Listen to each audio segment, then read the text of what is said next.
How it feels? আলহামদুলিল্লাহ খুব ভালো লাগতেছে ভাইয়া, কারণ দরকার ছিল, টিম আমার কাছে কিছু চাই প্রত্যেকটা ম্যাচেই যাতে ভালো কিছু দিতে পারি। তো আজকে দিতে পারছি একটা ক্রুশিয়াল ম্যাচে, ফাইনাল ম্যাচে বিশেষ করে। তো সব আলহামদুলিল্লাহ। টানা 3 বিপিএল এ 3টা সেঞ্চুরি, রহস্যটা কি? কোনো রহস্য নাই, সবসময় আমি যেটা বললাম চেষ্টা করি টিমকে ভালো কিছু কন্ট্রিবিউট করার। তো আজকেও সেম প্রসেস ছিল। তামিম ইকবালের পর আপনি দ্বিতীয় বাংলাদেশি হিসেবে ফাইনালে সেঞ্চুরি করলেন। সেঞ্চুরির লিস্টে বিপিএল এ তামিম আপনি অলওয়েজ কাছাকাছি। আইডলকে ছাড়িয়ে যাওয়ার একটা নেশা কি থাকে অলওয়েজ? কখনই না, তামিম ভাই তো আমাদের দেশের জন্য একটা লিজেন্ড। চিন্তা করি না, এইভাবে চিন্তাও করি না। যে আমি সবসময় চেষ্টা করি যে ভালো পারফর্ম করার। যে যে আশা নিয়ে আমাকে ডিরেক্ট সাইনিং এ নিয়েছিল রাজশাহী, চেষ্টা করেছি তাদের কিছুটা হলেও মানে ভালো খেলে তাদের আশাটা পূরণ করার। এত বড় ছক্কা কেমনে মারেন? এটা আমার ন্যাচারাল ভাই, এটা আমি এর আগে বলছি। থ্যাংক ইউ ভাই।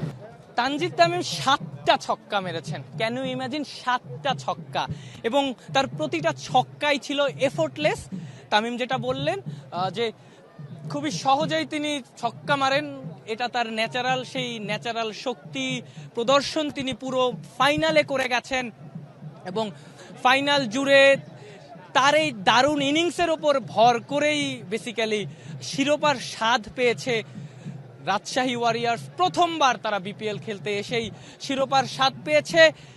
উত্তরবঙ্গের দলটাকে, যে বিভাগের সন্তান তানজিদ তামিম, সেই বিভাগকে শিরোপার স্বাদ এনে দিয়েছেন বাংলাদেশের opener. Afnan Piyal, Jamuna sports, Mirpur Sher-e-Bangla stadium, Dhaka.